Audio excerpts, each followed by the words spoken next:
It's time to jump through our headlines of the week. We start with disappointing news for the Syracuse men's basketball program. Junior Jesse Edwards' season is over. The 6'11 center broke his wrist in a road game at Boston College. The injury follows a string of elite performances in the post.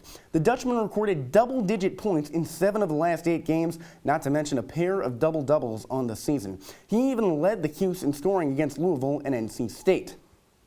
While the men's basketball program suffers through trips to the hospital, the Syracuse women's lacrosse team enters this week with more positive news, a trip through the record books. Graduate student Emily Harris-Chuck entered the #1 spot in career goals for a Syracuse player. In the squad's 18-11 home victory over UAlbany, the attacker potted 4 goals, the third of which marked number 261 on her career. That pushed her into first place all time, past her coach, Kayla Trainer, who held the record for just under 5 years. So, big things on the lacrosse field, but let's backtrack to the Syracuse men's basketball team. The last time the Orange met up with a Boston-based squad, they lost their center to a broken wrist. For the second time in 2 weeks, Boston College is on the schedule. Now, the Cuse is missing Jesse Edwards, and nowhere was that loss felt more than SU's last game, a 71-59 loss at Virginia Tech. With 1 L under their belt already without their big man, the Orange have to deal with an Eagles team that dropped a whopping 40 points in the paint the last time they played. Let's move down the road to the Carrier Dome. It's Syracuse in need of some confidence and Boston College trying to snap a 4-game losing skid. We start off with a fadeaway jumper from Cole Swider, and that's not the last time you'd seen him today. He'd be big. Joe Girard followed in suit with a 3 from way outside. Syracuse up 9-4. And while Syracuse had a lot of success, it wasn't so much them being good as much as it was BC being bad. Missed jumpers, 17 points off of turnovers, and now Syracuse finally has something to deal with, a jumper from Brevin Galloway, but the deficit is still 8, and Jimmy Boeheim compounds that with a high layup off the glass. Syracuse going into the half up a ton. Cole Swider fadeaway, they'd be up 36-21 at halftime, a 15-point lead. Now jumping forward out of the halftime break, a 3 from Brevin Galloway makes it a 12-point game, but it wouldn't get better from there. Don't be fooled by this Makai Ashton-Langford jumper. Sure, it's a good baseline J, but BC's still down by 20 after that. That's not pretty. And yeah, raining threes. Joe Girard hits one. He'd go 4 of 8 from outside. That's 50%.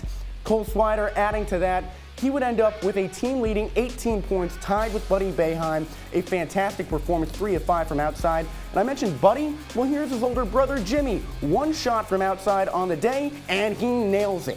Syracuse ends up on top by 20 points and leave it to the product of the College of the Sciences in Philadelphia, Patty Casey, to wrap a bow on an already bombastic Syracuse win. Moving back to Syracuse women's lacrosse, there's a new season, a new coach, and a new chip on their shoulder. SU fell to BC in the national championship last season, but while collecting their belongings to head back home, the Orange took the Eagles coach with them.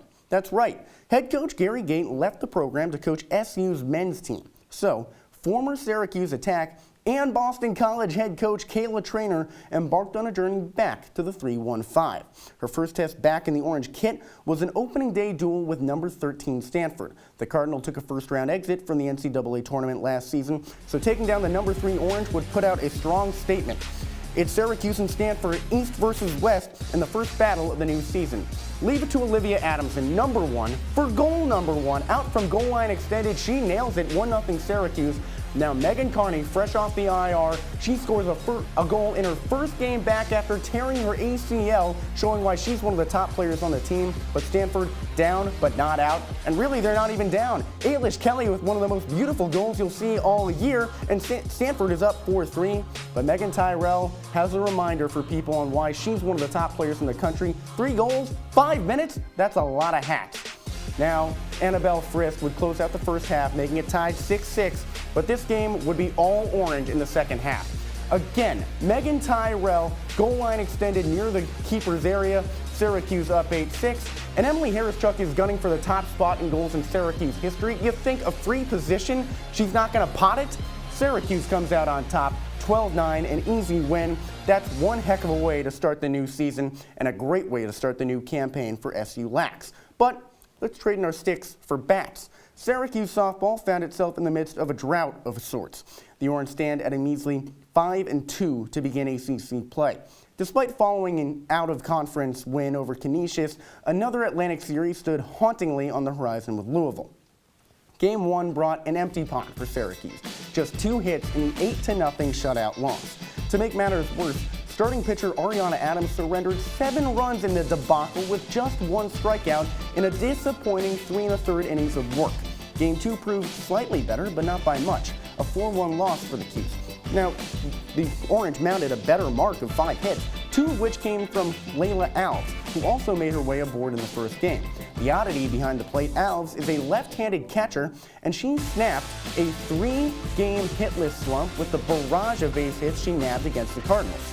Unfortunately for the freshman, the Magic ran out with Game 3, and Syracuse had suffered the Dusk's side of a sweep. And really, if Alves is the top hitter for any stretch, that shows a problem with the team.